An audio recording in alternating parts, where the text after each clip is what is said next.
Welcome all to the very first edition of Sweden-India AI and Digitalization Summit here in Gothenburg. I'm very excited to be here today with all of you and also you listening in from around the world. My name is Cecilia and I'm the Senior Vice President at Sweden-India Business Council. Sweden-India Business Council is one of the world's most active country-to-country networks. We work with our members and partners and we make magic happen. So today we are in Gothenburg because we as an organization wanted to support our members and our partners and connect India and Sweden, particularly in AI and digitalization. So I also want to say a few words about what we do, but the best one to talk a little bit more about what we do with Isplet and CITES is no one else but Artie Davis, our Senior Vice President, who is also our lead and head of our sustainability initiative. So nice to have you with me here on the couch today, this morning in Gothenburg, Artie. So good to be here, Cecilia, and thank you to everyone that's with us here in person. A big shout out to being able to sit together face to face and talk after so many years of having to work from home and digitally. But to the people that we have online, thank you for joining us as well. We have an exciting day of 7 panels back to back on all issues and discussions around digitalization and AI. To come back to SIBC, we are here today because of our members and because of the work we do with our partners. One of those is the India-Sweden Business Leaders Roundtable, the CEO partnership between India and Sweden in 4 different areas, digitalization being one of those. We also have a collaboration that's represented in today's discussions, which is the Sweden-India Transport Innovation and Safety Partnership. All of these are triple helix collaborations, something that will come up again and again during our discussions today. The importance of working together, but also working across sectors and across specializations. Cecilia. Yes, so on the specialization point, also what we love to do is to connect these leaders in the India-Sweden Business Leaders Roundtable with what we do with the governmental bodies, also with the Sweden-India Transport Innovation and Safety Platform, and that with the startup scene. And I run something which, if you haven't heard about it before, you would know a lot about it by the end of the day, and that is the Sweden-India Tech Community. So we connect the startups with the scale-ups, with the grown-ups, with academia, with investors, with corporates, with governmental bodies, media. I can see a few of you in the audience today, and also influencers. And this is what we, in short, are doing. And I do not want to take more of your time before we start with exciting panels. But we're here to connect Sweden and India and also to connect Gothenburg. So I hope after this day, there'll be a lot of connections. You would have learned a lot about what we do and look forward to a really exciting and happening first edition of the Sweden-India AI and Digitalization Summit. Did we mention some of the amazing partners? I think we do. We're very happy to be here at Chalmers, of course, and a special shout out to Business Region Göteborg, and also to, of course, Pioneer the Possible, Vinnova, and to Wipro, who are supporting us. And also a partner, Embeddle, in Gothenburg has been very much a part of this initiative. So a little special shout out to you. As I will then start off the day saying, let's roll. Let's roll. Namaste, and let's start the day. Namaste. Thank you, Cecilia. Thank to start, I'd like to actually welcome to the couch Dr. Koushik, the director of Volvo CampX in Bangalore. Before we look forward, let's look back. What we're doing today is building collaboration, building bridges. Volvo CampX is perhaps the best example of how this can be done. Volvo CampX Gothenburg started many years ago as a hub of innovation and business partnership. In 2019, we had Volvo CampX Bangalore start work. And on November 10th, Dr. Koushik, you had the first Innovation Summit, a large degree of expectation, a great day of results, and of course, a winning team at the end of it. Tell us a little bit about the Innovation Summit and, of course, the journey that Volvo CampX has taken from Sweden, now in Bangalore. It's not just the startups that why it came to Bangalore. We have a lot of R&D centers from different companies, not just Volvo, but also other R&D technology companies and industry from government research institutes. So that leads us to your other question about the Innovation Summit. So when we look at innovation, we also see while we celebrate our success, we want to inspire people who are doing a lot of work and getting a lot of success as well. So we wanted to have an outward facing and recognize the good work done by many, many other companies in the area of sustainability and transport and mobility innovations and solutions, including infrastructure. So we said, well, when we do the summit, while we do what we do, we wanted to learn from the best of the industry. So we had a lot of non-Volvo participants in that, because we wanted to learn how they do it, how a 3M does it, how a Qualcomm does it, how another company does it, so that one, we learn, but also share that learning with a lot of people. So when we looked at the award winners for the sustainability in transport and infrastructure, we said, while we look at the possibilities of what we can do, we want to inspire more people to pursue this as an innovation and inspire. Like I said, inspire was a key word. We want to inspire more people. And I think when we recognize these people, one was in the startup category. Zip was the first one in the small scale startup category, and Tech Mahindra was the other one in the bigger organization category, so to say. They did a wonderful work in terms of fleet management and energy management. Both of them are very interesting topics for the future, because one is about people within the logistics chain, but also energy as such is saved. Energy saved is energy made, we believe. So I think put together, the impact can be very significant. So we thought these things can impact a lot. But like I said, the bigger impact going forward, Arti, is that more people get inspired by this, and we want this to get bigger and better. That's the idea. Thank you so much. And I think that's something we're seeing in the work that we do. It's one thing to have the experience, but sharing the experience, moving forward together, takes us further and actually gets us there faster. Absolutely. Thank you so much. And of course, Helene Nicholson, your counterpart from Gothenburg, will be with us later to share more about this journey, the vision and the mission. Thank you for joining us today. Thank you, Arti. Thank you, everyone.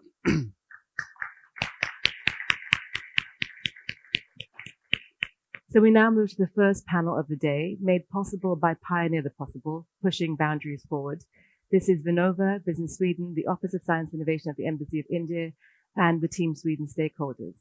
What I'd like to do now is invite Cecilia Oskarsson, the Trade and Events Commissioner of Sweden to India, to join us on the sofa, and hand over to Bhairavi Singh, the moderator for today's panel. Bhairavi, over to you.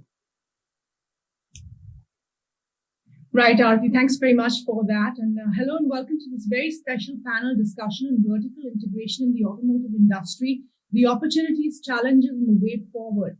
Now, the auto industry has been going through a massive transformation as it moves from the traditional internal combustion engine technology to, well, electric vehicle mobility and alternate fuels. This transformation has been fast forwarded in a sense by the pandemic-related supply chain issues, as well as technology disruptions and policy changes. Now, today we have a very eminent panel to discuss all of this, including the synergies between India and Sweden in the sector and the best global practices for vertical integration. Let me introduce our guests here today: Cecilia Oskarsson, Trade Commissioner for Business Sweden to India; Mr. Kamal, President Managing Director of Volvo Group India; Ravikiran Annaswamy, who is the President, Co-founder and CEO of Numocity Technologies; Sriram, Lakshminarayanan, President and Chief Technical Officer for Tata Technologies; and Mr. Sudhendu, Sinha, Advisor, Infrastructure, Connectivity, Transport and Electric Mobility, NITI Aayog. Thank you all very much for joining us for this panel discussion today. Mr. Bali, if I can begin with you with a more macro question on what do you think is the status of the automotive industry as of today, and why do you think vertical integration is needed, if it's needed, and to what extent is it feasible? Mr. Bali. Yeah, thank you, Bhairavi. Thank you, Business Sweden, Team Sweden, to have me on this show. Pleasure to be there along with the other panelists. Bhairavi, as you rightly said, I think our sector is going through a tectonic shift. I think the automotive industry is going through a shift which is probably a century late shift. I mean, it's coming after almost 1 century. It's a very, very major shift, to say the least. So we are living in an era of transformations, new opportunities, partnerships, and as we will speak about it over a period of time, over the course of this debate and discussion, we will know what are the shifts taking place, and I will touch upon them very, very clearly. So of course, when it comes to the matter of vertical integration, I think there are several drivers for integration. Typically could be, you could have a strategic component or an aggregate which will provide you a competitive advantage. You want to do it yourself because it is your differentiated USP. Something like we did our own engines because we wanted to have leadership on fuel consumption, on emissions and other things, right? Typically. Or you could have critical component from technology point of view with not many matured sources of supply are currently available. That could be another reason. Of course, then it could be an innovative idea, a unique idea which you want to keep with yourself for some time. But I think this used to be the typical drivers for integration. But now there are several, as a consequence of the shift which we are seeing, there are several new drivers which are coming. I think the biggest driver is the new opportunity landscape which is opened up. Because since the sector is transforming, so new set of opportunities are coming up. There is also a huge opportunity which is coming in the form of China Plus One, where the global manufacturing is being rebalanced, or the value chain is being rebalanced in a very, very big way. So a complete value chain is getting created, leading to new business models, new revenue streams. So therefore, people to really take advantage of those. Then, of course, factors like sustainability requirements, circularity, reuse. So I think there are a number of factors which are driving the need for vertical integration. But when it comes to my mind, vertical integration is not just doing it completely by yourself. You can also have a strategic partnership with another, work together jointly. And so there are very many methods. We will touch upon some of those. Volvo has several examples going through, but I will stop there and I will come back to the other part of your question in terms of what are the trends. Yeah, absolutely. I mean, we're going to talk a little bit more in detail, Mr. Bali, but what Volvo exactly is also doing in this space. And of course, there are many business models to follow, not just one. But we're just opening up the debate right now. So we're just going to take first comments. Mr. Sriram, Lakshminarayanan, your thoughts on the status of vertical integration, given that Tatas have successfully integrated many of their businesses? I mean, what Mr. Bali was essentially saying here is that we're talking about this kind of level of integration in the sense because of the disruption that we've seen in the market, and the need of the hour is then to relook at some of those aspects. Yeah. First of all, Bhairavi, thanks so much. And thank you, Team Sweden. It's an absolute honor and pleasure to be part of this panel. On behalf of Tata Technologies and I personally, thank you so much. So I'd like to give a different perspective on this question, Bhairavi. So if you look at what Mr. Bali was mentioning, the industry is going through tremendous amount of disruption. But where are the disruptions coming from? The disruptions are coming from three factors, right? The ecosystem, the whole ecosystem has completely changed. That is why we are talking about it, right? The second is mobility. Third is consumers, you and I, right? I mean, the expectations of consumers have significantly changed. I'm sure that Ravi is going to talk about some of those elements as we go along, right?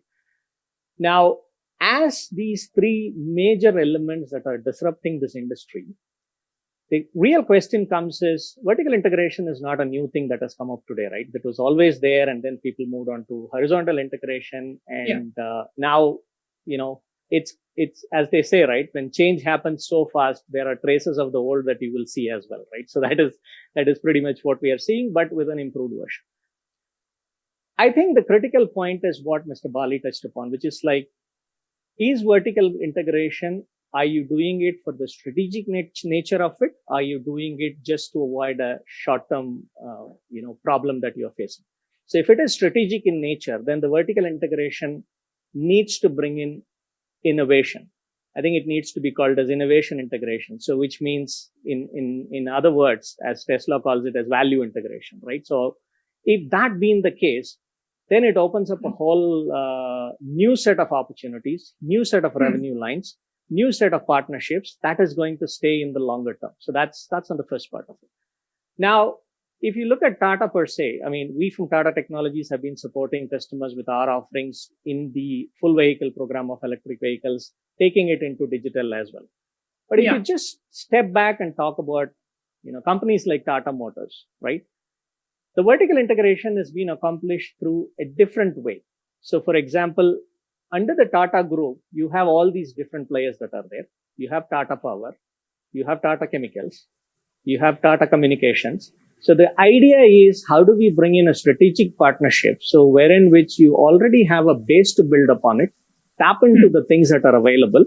In a way, it is like a pseudo vertical integration type of a model that is sustainable in the longer future. And I'm sure that as we go along, we will talk about more elements of it, which is like the forward integration and the backward integration and the maturity of each of it. So this is at a high level, I wanted to leave it at this point. Yeah, no, thanks for that. Mr. Sinha, if I can come to you now from a policy point of view, what are some of the initiatives that the government is taking for, I mean, not just vertical integration, but just, the movement of the auto industry going forward? I know there's FAME2, there's PLI scheme. Just talk us through some of the initiatives that the government is taking. Thank you. Thanks to all the participants and to Team Sweden for holding this thing. As it was told rightly that the disruption is expected from three quarters, that is ecosystem, mobility, and of course consumers. Now, in the mobility spectrum, as we see, the greatest disruption that is taking place is that of change in the fueling technology. So now we are transforming from traditional ICE vehicles to that of the electric mobility. Now, number of initiatives have been taken. Of course, we have started I would say that very late, while other countries have almost put in 20 years kind of thing, 15 to 20 years. In electric mobility, in going by this disruption, we are slightly late, but still we are catching up very fast. Now, we have got a national mission on transformative mobility and battery storage station right at NITI Aayog that is steering the whole thing forward. We have got a FAME scheme, which is a flagship scheme of the government of India. That is for the faster adoption and manufacturing of electric vehicles. That scheme has been re-strategized in the month of June, especially for the two-wheelers, three-wheelers, and the buses. And we see the results today that maybe 5-6 months earlier, the OEMs didn't know whether they should be going in for production or not production. They should be waiting for the consumers. Now it is just the other way around, including that of Tata's, that they are completely wrapping up their capacity. And new OEMs are also joining the entire spectrum. So that is the second thing. Very recently, PLI scheme on automobile components, precisely with emphasis and very pronounced thrust on electric mobility, that has also been announced by Government of India. And we have got the PLI scheme on advanced chemistry cell and battery storage, knowing it full well that the soul of the battery is advanced chemistry cell, and we do not manufacture even a point of it in the country. It's time that we start manufacturing. So maybe by 2024, the country will be witnessing the first Make in India battery, and that is the time when you will see that in all the vehicle segments, the upfront cost of electric vehicles come down below that of the ICE vehicles. So that problem will be solved. And yes, a lot of initiatives, lot of incentives we are going. We are also wooing the investors. We are doing road shows all over the world to invite the investors to be in India and start get into the spectrum of, get into the area of advanced chemistry cell. In fact, the Swedish transport minister, I was with him last week, Thomas Andro at COP26, and he has also welcomed us to be there. So we will be going over to them also. So there's a lot of initiative is going on, and this is pulling off really, really very well. And most of the states, they are having their EV policies in position. All the IITs are gung-ho going on technology. As many as 9 IITs, they are working. They are pulling off. There's plenty is happening, sir.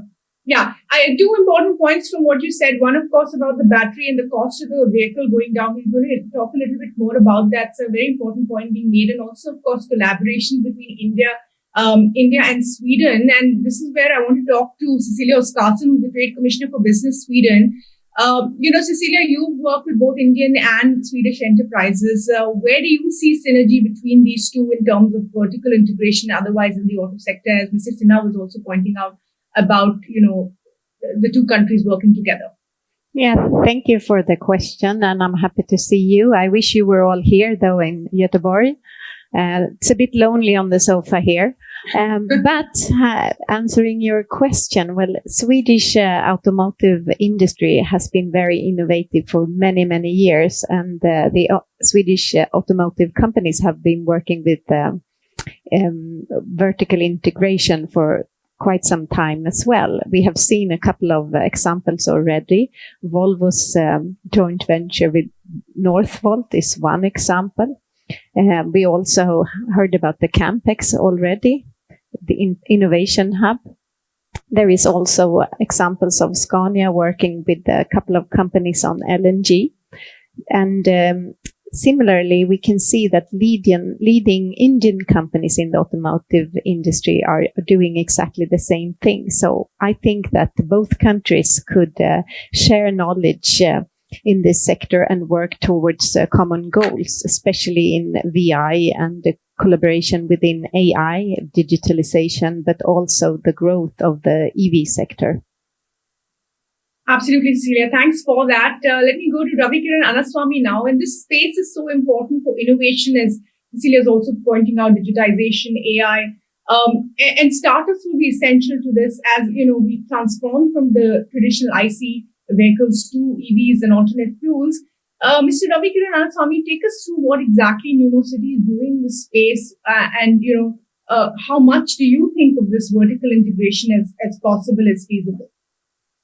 Thanks, Bhairavi, and thanks to Team Sweden for inviting a startup into this panel. It's always nice to be a part of it to explain to you what we see the world as and how we see the ecosystem evolving. When we look at clean mobility and electric mobility, we see it from 4 different pillars. Traditionally, you will see an automotive company trying to go towards electric and transforming themselves towards an electric mobility. At the same time, to fuel it, you need an electric grid utility and the other industry, which has been traditionally there for several hundred years now, gearing up to fuel these vehicles, which is what they were not doing. What we should not forget is, along with these two, which is what mostly gets talked about, you will now have all of them connected. So you bring in a telecom industry, which is an IoT coming in. If you don't get them in, you are not going to get all the workflow working. And the last player, which we usually not look at and ignore them, is the digital and AI companies who come in, because one of the disruptors when this thing changes as an ecosystem, like Sriram said, it's an ecosystem now. It's not one player dominating. Of course, there are larger industrial houses like Tata's who may have businesses in all 4 and they may be able to do few things, but many others would look at it as an ecosystem. There are different players and different areas of innovation. And for us, the way we see is that digital and data would be a source of disruption. So once the data comes in from all of these sources, the disruption is at the multi-level. And now this disruption could be done by any one of these companies, vertically integrated. I mean, they may be doing it internally. But if you look at other industries, like in telecom, what happened in the last 2 decades, and internet when it came in into all the application space, the disruption will come from small and companies who are really clear on what they are changing. And most of it also is directly consumer related, consumer data coming in, which adds a very different layer and a dimension to what each of these players can do. So that disruption can be easily tried, validated by startups. And I think that's where we believe, though there is going to be a significant amount of vertical integrations across all these industries, there is going to be quite a bit of disruption coming in from smaller startups who will come and plug in and probably change the game altogether, which otherwise may not happen. That's one perspective as a startup. And we believe that it is going to be a healthy mix of vertical integration and an ecosystem driven approach where there is a room for smaller companies also to disrupt. also to change the game and change the rules of the game. I think that is something which is going to happen. Yeah, sure. And Mr. Bali, just going back to the specifics of what Volvo is doing in this space, you've committed yourself to a 2030 goal of going all electric. I know that you're doing something with Volvo Green. What are some of the strategies in place for companies like Volvo as they transition to the new age, as it were, of the automotive industry? Yeah, Bhairavi, thank you for asking that. And let me step back a bit in context of what the gentleman and the lady on the panel have just talked about. I think I want to talk a little bit about the transformation which is going on and what are the elements, what we're going to see going forward. What are those mega trends? And it's not just only about electric vehicles. It's much more than that. And so what are the trends and imperatives that will impact the way forward? I think that's very important. I believe there are going to be 7 elements which are really going to decide. We've already talked about some of them, but I think let me share some of these. First one is EVs and alternate fuel carriers. I think that's going to be the first trend which is going to drive so many things. The second one is obviously automation, as Sriram also talked about, driver assistance systems, full auto in confined area, fully automatic vehicles in case of ports and mines, vehicle to infrastructure communication. So that could be the second piece. The third piece is new transport concepts. Very, very critical. So whether it is for the last mile connectivity or it is for hub to hub transportation, there's going to be a mega shift there, and you will see number of startups coming in that area. The fourth which we are seeing is obviously connectivity, digitalization, use of AI tools, and so many of such. And these are going to lead to completely different business models. And of course, when I talk of business models, there could be several. It could be ride sharing, multimodal, interoperable transport systems, cargo aggregation and distribution, mobile infotainment, charging infrastructure. Then there could be cameras, sensors, AI and ML tools, so on and so forth. Right, so many things. And then of course, the sixth imperative is data. What data is going to be generated as a consequence of connectivity from vehicle to vehicle to the urban environment and vehicle to the traffic environment. So a lot of data is going to be generated. What do we do with data? Who owns data? So those are some of the challenges which Mr. Sinha is going to be confronted with. Then finally, how does regulation respond to some of those challenges? And that's going to be a big challenge because we will have to be bold and move to regulation 4.0, where regulators across ministries need to connect and act jointly. Just like the government has talked about PM Gati Shakti National Master Plan, which is a phenomenal plan. And I think something on those lines will have to be done. So what I'm trying to say was that some of these 7 trends or 7 elements which are going to be there in the mobility ecosystem, they are going to lead to many more new opportunities, a completely new economy, so to say, I would say. And it's not going to be simply vertical integration outright. It's not possible for one player to do everything because the landscape is going to be huge. It is going to be, as I said in the beginning, an era of partnerships, an era of collaborations, an era of trust. And I think this is something very, very trust, transparency, and collaboration is going to be the key because the landscape is going to be huge.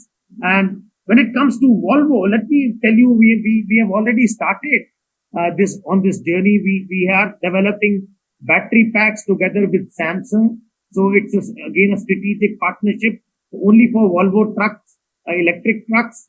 We are working with Aurora to jointly develop autonomous transport solutions.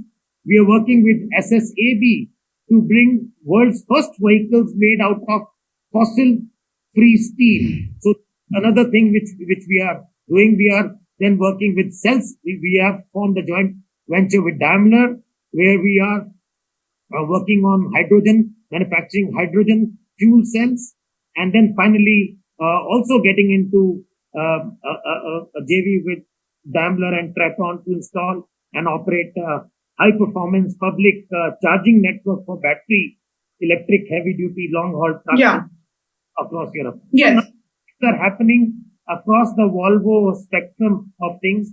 And my point again to emphasize is that several new opportunities are going to open up. It's going to be integration in some areas where it is strategic for you, but you will also have to work hand in glove with your partners to really take advantage of it. Yeah. Right.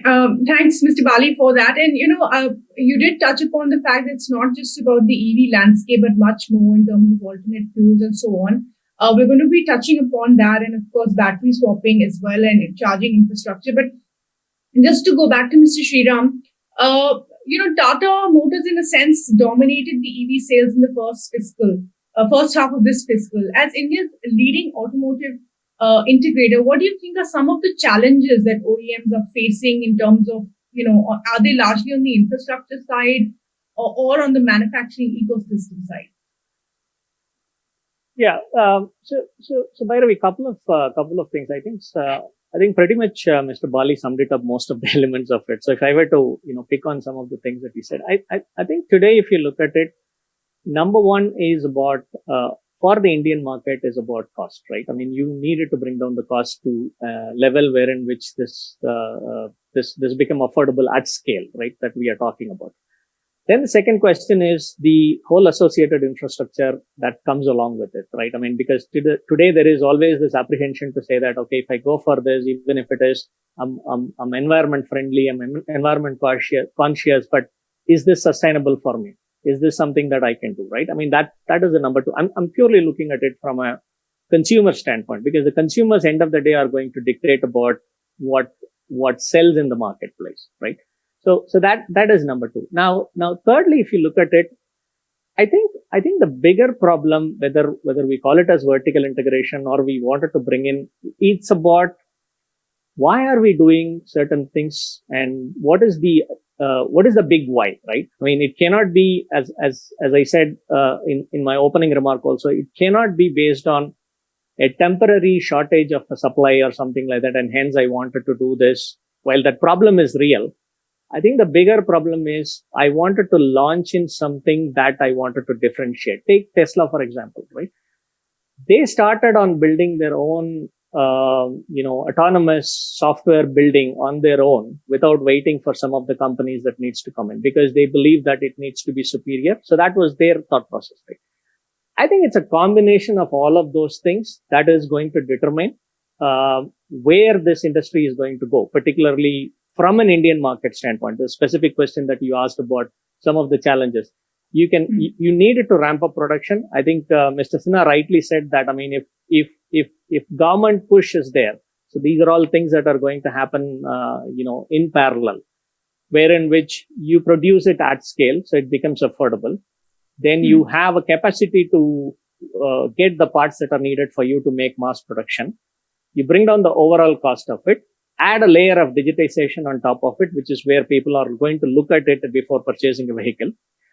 I think that is going to determine this. So one last point. I mean, this is an interesting analogy if you look at it, right? Purely look at it from a consumer standpoint. Take your mobile phone and then you take your car, Bhairavi, right? You can draw a lot of parallels to it, right? Both needs charging. Both needs a superior battery. Both need styling and ruggedness and everything that you wanted, for you to get attracted to it. Both of it, people look at it from a security standpoint and then from safety perspectives. But the important thing is, as a consumer, while all of this are true, you would look at the embedded software associated with it. And then what all applications that can sit on top of it. Ravi will know about this because this is the key to it. So your car is going to be just a device wherein which all of these applications sit on it. Why am I making this point is because this is extremely important when you target it at scale with the chip shortage and all of it, that embedded software needs to be built in. Right. Therefore, I'll go to Ravikiran now. And Ravi, you had initially also spoken to me about how, battery swapping has two sides of the story essentially to this ecosystem, one from the consumer point of view and one from the corporate or the company point of view. Also the charging infrastructure, which all our guests have talked about, and it's a fragmented segment right now. There are private players, there's the government, there's the issue of the power grid. Take us through some of this as you handle stakeholders at all levels. Sure. Thanks, Bhairavi. See, one of the topics which anybody going towards electric mobility right now talk about is the range anxiety. The topic which comes to everybody's mind is, how do I fuel my vehicle? Where do I fuel my vehicle? And how easy it is? Can I find it? Can I get my energy? I think this is where the first hurdle of any of this adoption of electric vehicle comes up, because that's in their mind saying, do I need to do it? But the way we saw the market was 85% of India's market right now in the first wave of adoption, or nearly 90% of the market, are the two-wheelers and the three-wheelers. Their requirement of energy and charging is very different from what you need from a passenger car or a truck. The requirements are very different. One are looking at very low voltage batteries and kilowatts, and they need just a socket to charge themselves, and the rest needs a charging infrastructure. So this is where the first wave of disruption happened, to say, when we look at the two-wheelers and three-wheelers, most of them who are adopting to it are the ones in fleet and logistics segment who want to keep their vehicles on the road most of the time and want to ensure that they get the best total cost of ownership and reduce their operational costs. So the idea here is, do I need to wait for a charging, even though the 2 kilowatt battery could take, let's say, half an hour, 15 minutes, depending on the charger and the socket used?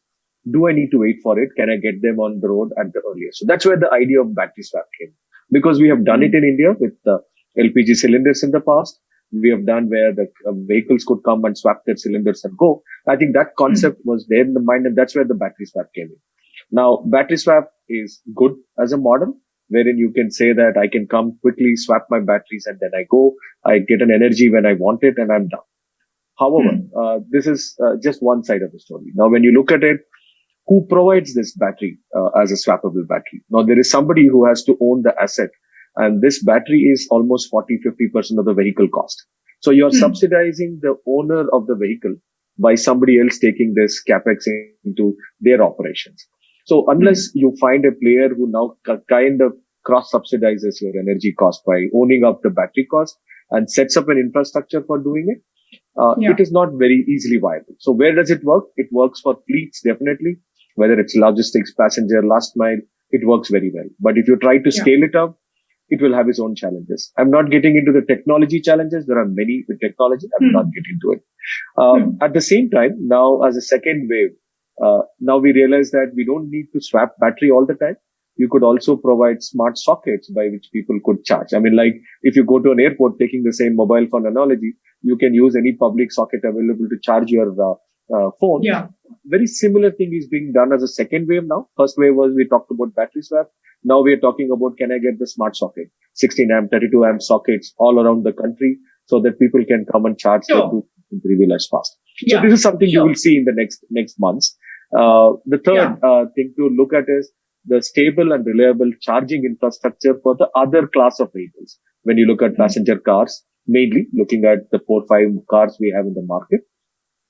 One of the things we realize is that this is the first time as an Indian car owner, you're going to fuel your vehicle on your own. It is a self-serve.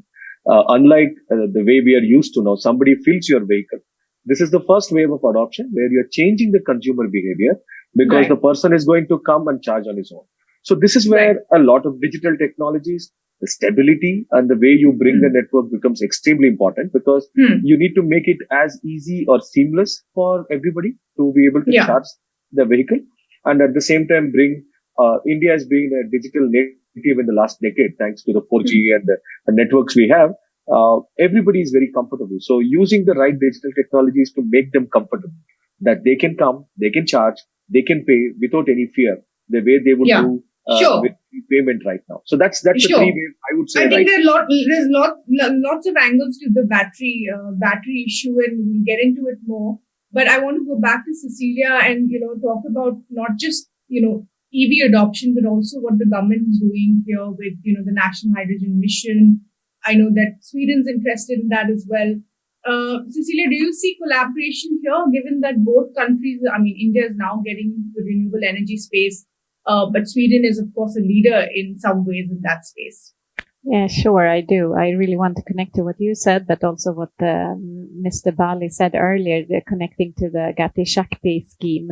What we see right now is that India is really expanding its renewable energy in the complete energy mix. And they have, needless to say, very ambitious plans here. It's ranked as number 3 in the renewable energy index as of now.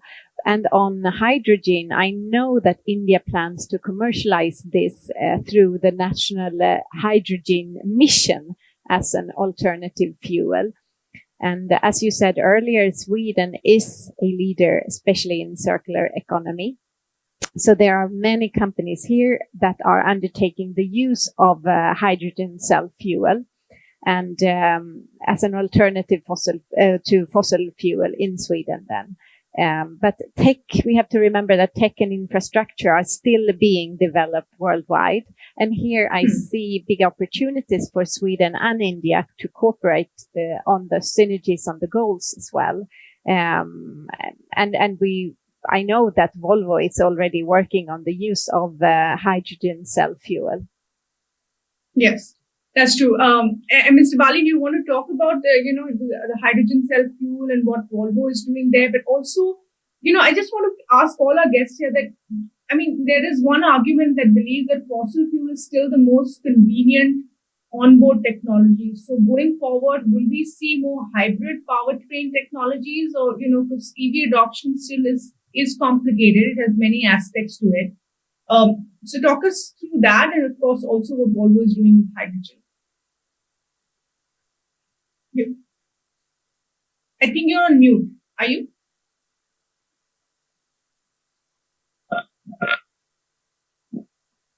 Go ahead.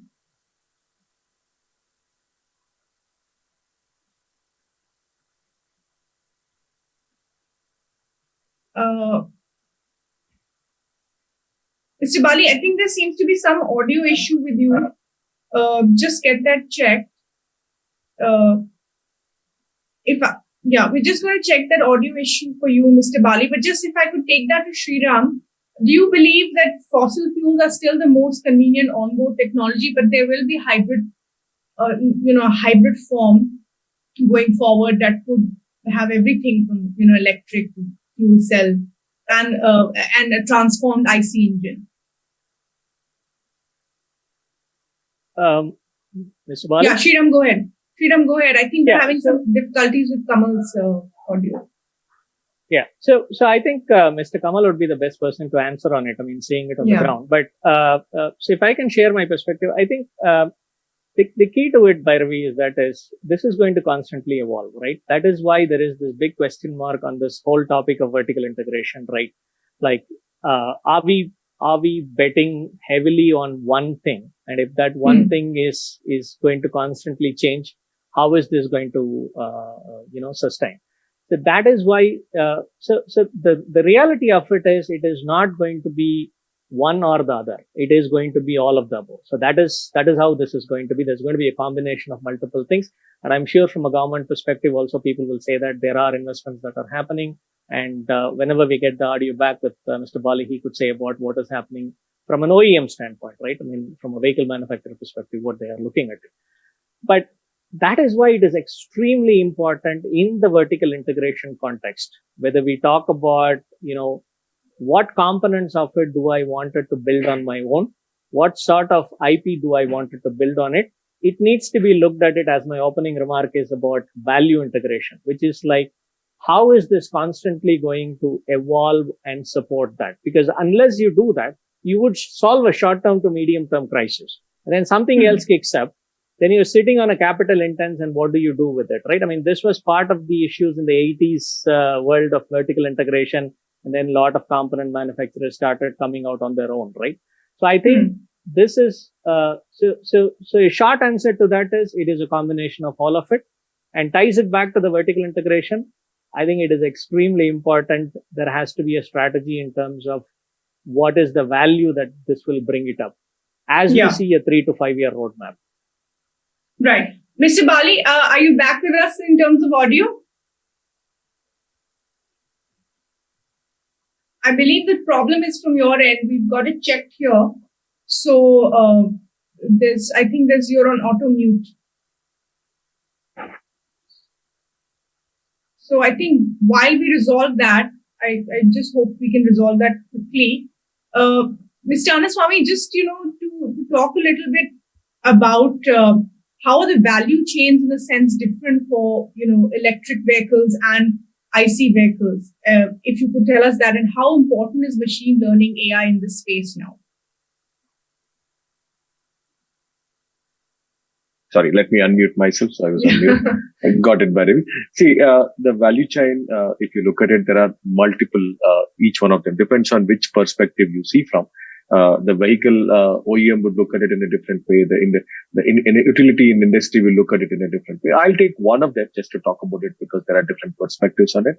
I always look at it from the energy value chain to say, how does the energy which the vehicles now need as a fuel, how do you look at its value chain? So there are the three definite aspects we always see. One is, where does the energy come from? So when we look at clean mobility, it's extremely important now that we get it as clean as possible. Otherwise, the total neutrality goes out. I mean, then we are as polluting as ever if you're really trying to just move the problem from where the current pollution is to the point of source of generation. So that is one aspect. And second is, how does the energy get transacted to the users? This is what we talked about, the battery swap, the charging and others. And the third is, once the electricity is in the battery, how do you optimize it? How do you monetize it? And how do you take care of the value of your asset? That's the third level.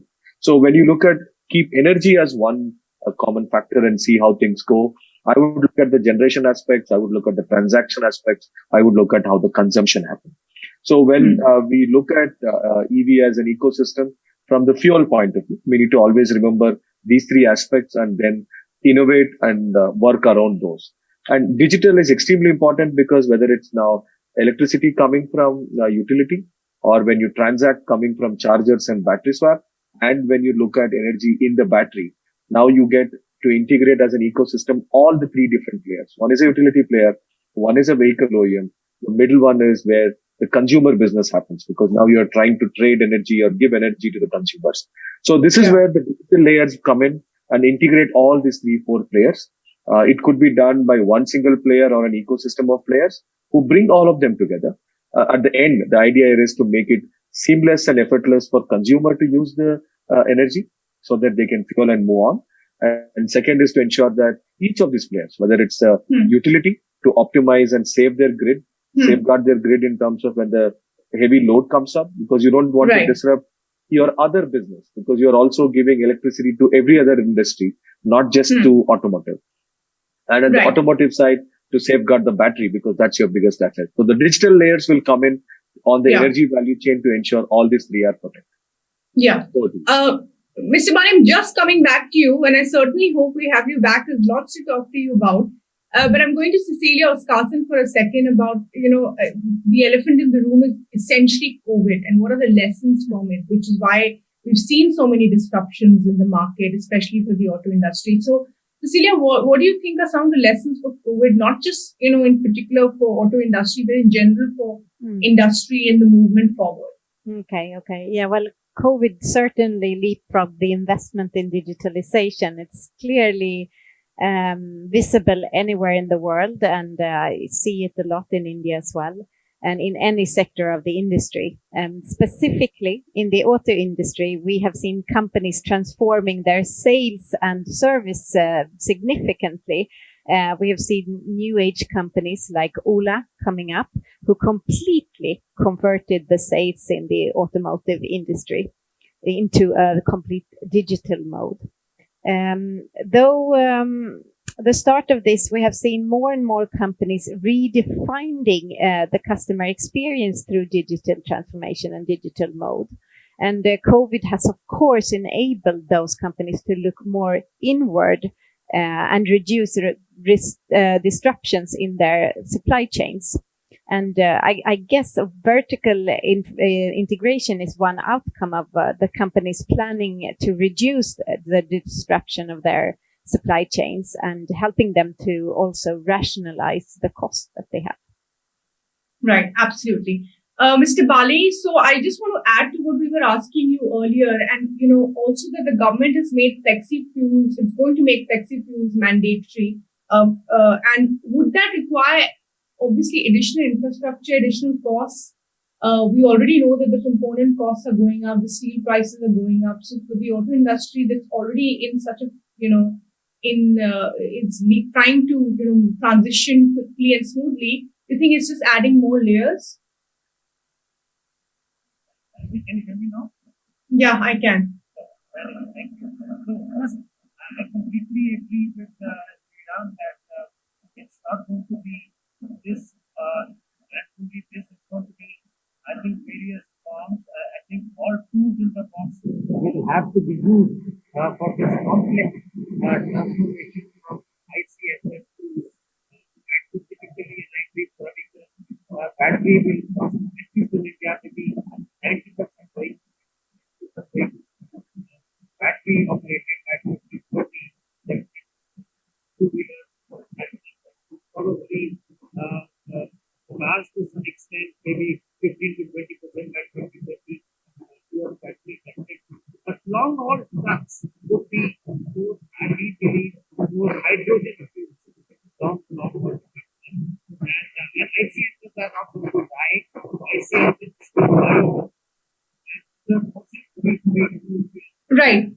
Mr. Bali, we are hearing you, but it's the audio is low and it's also coming and going. But I'm picking up some of what you're saying about hydrogen cell fuel also being important in the space, and some of the connectivity. I think it's a connectivity issue from maybe your end or ours.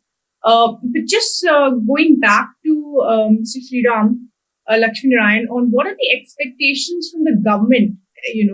I know that Mr. Sinha spoke about what the government was doing in terms of policy, but this space, what do you expect from the government, Sriram?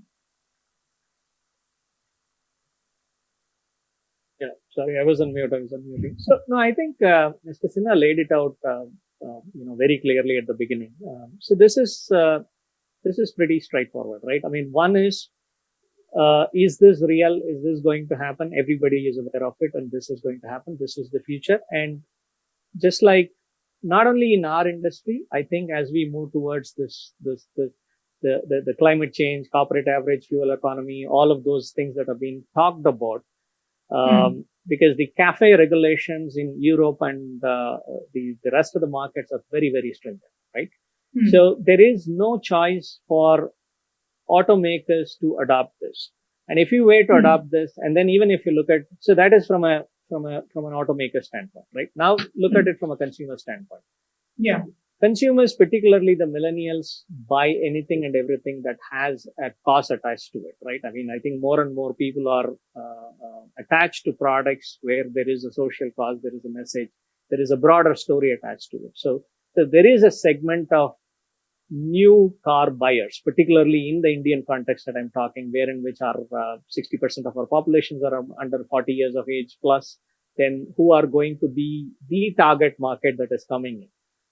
I think Ravi touched upon this point, which is to say that the fundamental question that is there in the mind is the anxiety of what do I do if because today you don't have an anxiety in terms of getting your fuel done. So it is about the infrastructure associated with charging stations, the infrastructure associated with mass buildup, whatever we call it as gigafactory, the infrastructure, because of it, you are able to bring it down.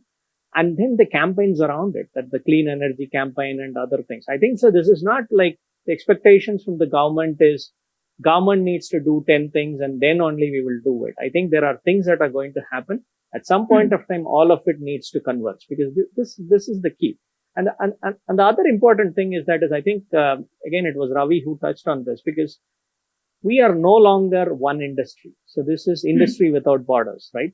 Say, for example, that if you have a charging station, which is not a supercharger, but it takes about an hour for you to charge, then you got to have a food industry associated with it. It is not like in 5 minutes, you're going to put the fuel and then take away, right? So if you're going to, put your thing for charge, Then there is an ecosystem of just like, you have a McDonald's type where there is a play area for kids, and then there is some restaurants. There are things that you can go around it. So I believe the key thing is that is in the Indian highway, end to end, if you look at Kashmir to Kanyakumari, the number of infrastructure stations, and I know there are work that is happening. I know Mr. Sinha is not there. As you read through it, they are talking about setting up, X number of charging stations. Some of the traditional fuel companies are getting into this space as a partnership model. Lastly, I think this is going to be a total disruption in terms of the partners in the ecosystem. You're going to see a lot of non-traditional partners who are going to come in, and then it could be, the simple thing about battery swap. It could be about end of life. It could be about quick things. So it's not one thing that is going to lead to it. As we go along this, everybody recognize this problem statement. Yeah. If I were to put my money on it, I think this is going to be a significant disruption, just like how India adopted the digital payments. That is how this is going to be. In a couple of years, this is going to be significantly big. Sure. Mr. Ravikiran, Annaswamy, now just taking from what Sriram said there about, how a lot of the growth in this sector will have to run parallel for the ecosystem to become, fully changeover. But I do want to touch upon two things. One is, of course, the range anxiety among consumers, and also the chicken and egg situation of whether the charging infrastructure should come first or the vehicle should come first. And India largely kind of missed out on the mobile phone revolution in a sense. How do we prevent that from happening in the auto sector? So if I look at it purely from a charging infrastructure side, it's been a question which everybody is raising for the last 2 years, saying chicken and egg. It depends on how you see the market. Now, there is a supply and there is a demand for it. So when you look at the supply, 2 years back, we had limited number of vehicle options. So when you don't have an option for a consumer, the demand is going to be very little. I mean, it happened in the mobile industry 20 years back when you had 3 phones. Indian telecom industry was less than 30 million. As the supply started in terms of more variety, more options, consumers will rapidly adopt it, provided the infrastructure is in the same way. If you look at the 2G when we installed 20 years back in India, the phones were few in number. Consumers were very few. The charge of call charge was 30 rupees to 60 rupees per incoming and outgoing. The infrastructure was very limited. Nobody invested in infrastructure till these two were solved. I think with more option of, let's say, the two-wheelers coming in, the cars, right now we have limited number of vehicles on the road. The moment there is more variety, the need for having a proper infrastructure will come in. And then I think it's like a jugalbandi. This will grow and this will grow. And consumers will adopt it rapidly when they see that these two are going in hand.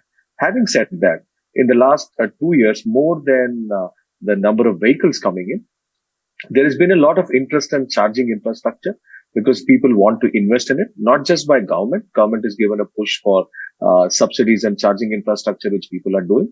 I've been deeply involved in this industry, doing it actually on the ground. Last 1.5 years, even though we had COVID, we've had rapid charging infrastructure getting deployed on the ground. As we speak, every day we see several hundreds of equipment coming on the ground. So there is a kind of a hope that the supply will catch up with the infrastructure. So there are a lot of people investing on the infrastructure, hoping that there are more vehicles, more cars and more two-wheelers to come and charge in those points. It's a risk a lot of people are taking that this will happen. I think it's a very positive way of looking at it, that it will happen. I think that's the hope a lot of small and medium players are taking. From everyone on the panel right now, and I want to say thank you so much, Bhairavi, for being our moderator today, and for the panelists for joining us. And I'd like the audience that we have here with us to give a big hand for our first panel of the day, Higher the Possible Vertical Integration, and thank our speakers for being with us.